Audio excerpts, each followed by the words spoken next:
लिहाजा हम लोग अपने प्रधानमंत्री से बारहा गुजारिश करते हैं कि हिंदुस्तान एक सेकुलर देश है, इस सेकुलर देश को उसी तरह रहने दें जिस नहीं है।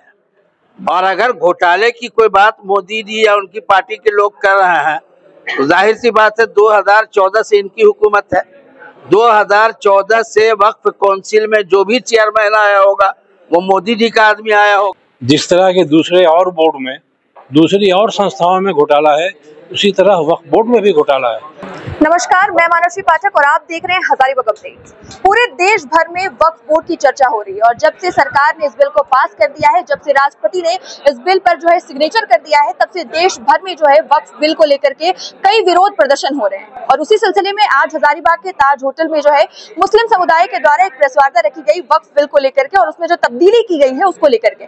आइए उनसे जुड़ते हैं और क्या बात वो अपनी रखना चाहते हैं वो सभी चीज जानते हैं। सबसे पहले वक्फ जो बिल है वो समझना बहुत जरूरी है, वो पहले हमारे दर्शकों को समझाइए। वक्फ, सबसे पहले तो ये समझना चाहिए कि वक्फ है क्या। वक्फ एक्चुअली उस प्रॉपर्टी के लिए किया जाता है कि जिसका सार्वजनिक उपयोग हो, मुसलमानों के बीच में भी और दूसरे बिरादरान वतन के बीच में भी। अब जो ये नया बिल आया है तो वक्फ एक्ट 95 में था ये कि इसका पूरा मैनेजमेंट मुसलमानों के हाथ में था। सरकार इसके मेंबरों को नॉमिनेट करती थी जो सब सरकारी लोग होते थे। अब सरकार ने ये किया है कि अब इसका मैनेजमेंट सेंट्रल वक्फ कमेटी करेगी और सेंट्रल वक्फ कमेटी पहले भी करती थी।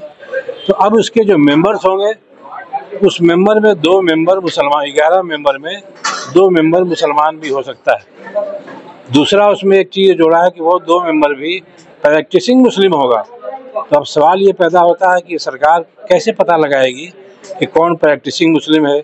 हर मस्जिद में इमाम के पास सरकार रजिस्टर देगी, हर मस्जिद में सरकार लगाएगी वहाँ पे कैमरा कि पता लगे कि प्रैक्टिसिंग मुस्लिम है कि नहीं, नमाज पढ़ता है कि नहीं। तो ये सरकार पहले बताए कैसे पता लगेगा कि कौन मुसलमान है और कौन मुसलमान नहीं है। दूसरा, इसमें जो सबसे बड़ा घोटाला किया जाएगा आने वाले दिनों में, इसलिए कि सरकार पर हम लोगों को भरोसा नहीं है कि ये 2 आदमी जो मुस्लिम जिनके बारे में कहा जा रहा है कि होगा, वो 2 किसी भी RSS आदमी को दाढ़ी टोपी लगा के बैठा दिया जाएगा कि 10 वर्ष से मुसलमान है और उसको दोनों को मेंबर बना दिया जाएगा। 11 मेंबर मुसलमान के हाथ से निकल गए। अब जिनकी प्रॉपर्टी नहीं है, जो उस पर्पस को नहीं जानते हैं, वो क्या फैसला करेंगे, क्या भलाई करेंगे, कुछ हम लोगों को समझ में नहीं आ रहा है। अच्छा, कई लोगों से ये भी बात सुनने को मिल रही है कि वक्फ बोर्ड में जो तब्दीली की गई है वो कहीं ना कहीं जो है घोटाले मामले बढ़ते रहे हैं, इस वजह से जो है तब्दीली की गई है। इसमें कितनी सच्चाई है? वक्फ बोर्ड में घोटाला नहीं है ऐसा नहीं है। जिस तरह के दूसरे और बोर्ड में, दूसरी और संस्थाओं में घोटाला है, उसी तरह वक्फ बोर्ड में भी घोटाला है। लेकिन सवाल ये पैदा होता है कि वक्फ बोर्ड का मालिक तो सरकार है, पब्लिक नहीं है। ज़मीन मेरी ज़रूर है लेकिन वो कंट्रोल में सरकार के है। अगर कोई बोर्ड घोटाला करता है, कोई चेयरमैन घोटाला करता है तो सरकार को पकड़ना चाहिए, ऑडिट कराना चाहिए। हम कहाँ कह रहे हैं कि वैसे लोगों को सज़ा मत दीजिए, उनको पनिश कीजिए, बल्कि हमने तो ये कहा था वक्फ एक्ट 95 में प्रोविज़न है कि जो आदमी वक्फ का घोटाला करता है उसको 5 साल की सज़ा है। हमने ये प्रपोजल सरकार को दिया है कि उसको आजीवन कारावास दिया जाए। अगर सरकार सही मायने में नीयत सही है तो उसको आजीवन कारावास दे सकती थी। 5 साल की पीरियड को भी घटा के सरकार ने किया कि नहीं, उसको 3 ही साल की सज़ा दी जाएगी। इसको आप क्या कहिएगा कि सरकार बचाने आई है कि बर्बाद करने आई है? आपसे फिर मुखातिब होंगे, आपसे कुछ चीजें जानना चाहेंगे। बिल में पहले क्या कानून थे और अब सरकार ने इस पर क्या तब्दीली लाई है जिसकी वजह से विरोध प्रदर्शन हो रहा है?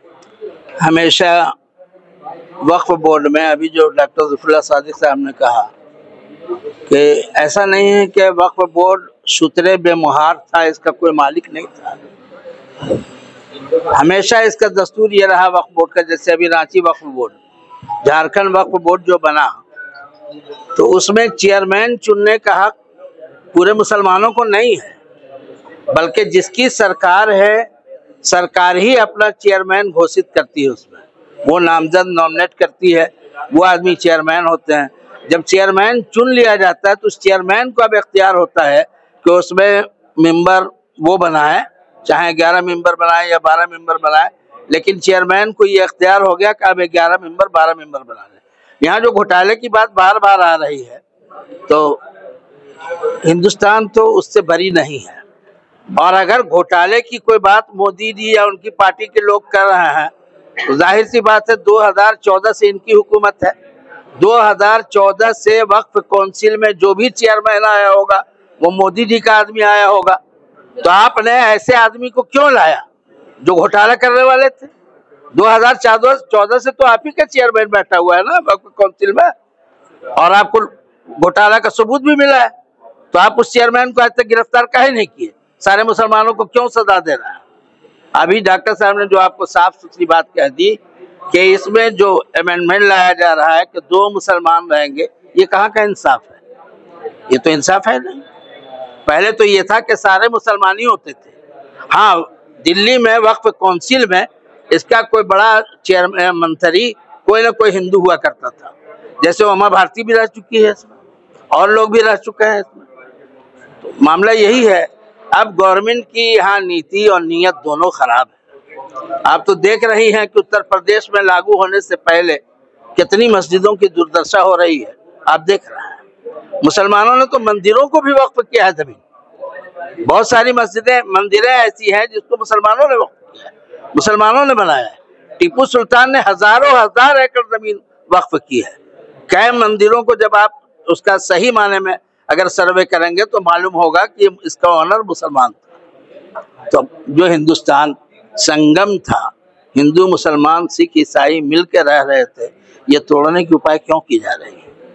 और सही बात है, सच्ची बात यह है कि ये हुकूमत हमारी ताकत को शायद चूक हो रही है हुकूमत को। लिहाजा हम लोग अपने प्रधानमंत्री से बारहा गुजारिश करते हैं कि हिंदुस्तान एक सेकुलर देश है, इस सेकुलर देश को उसी तरह रहने दें जिस तरह हमारे और आपके पूर्वजों ने बनाया है। वक्फ बोर्ड में तब्दीली होने के बाद अब क्या कुछ बदलाव हुआ है अभी तब्दीली होने के बाद से? अभी जो 40 नुकात आए हैं उसकी तफसील अभी आपको मिला नहीं है, ना हमको मिला है, इसलिए हम उसकी तफसील नहीं दे सकते। हाँ, जब मिल जाएगा तो आपको तफसील पेश करेंगे। अब सरकार से क्या उम्मीद कर रहे हैं कि अब क्या ये बिल वापस होगा? क्या उम्मीद है? हमको तो पूरी उम्मीद है कि बिल वापस होगा, इसलिए कि नाइंसाफी पर बना हुआ बिल है। सुप्रीम कोर्ट में हम लोग इंसाफ के लिए गए हैं। अदालत फैसला करेगा कि इसको वापस लिया जाए या जो सरकार ने बनाया है वो सही है। हम अदालत के फैसले का इंतज़ार कर रहे हैं। जब तक फैसला नहीं आता है हम कोई अगला कदम नहीं उठाएंगे। बहुत शुक्रिया आपका। तो आपने जो है मुस्लिम समुदाय के लोगों से वक्फ बिल पर जो बात है उनकी वो आपने सुनी। अब इस पर सरकार क्या तब्दीली करती है, क्या फिर से इस बिल पर कोई बदलाव दोबारा से होता है, ये देखना लाजमी होगा। फिलहाल इस वीडियो के लिए इतना ही। धन्यवाद।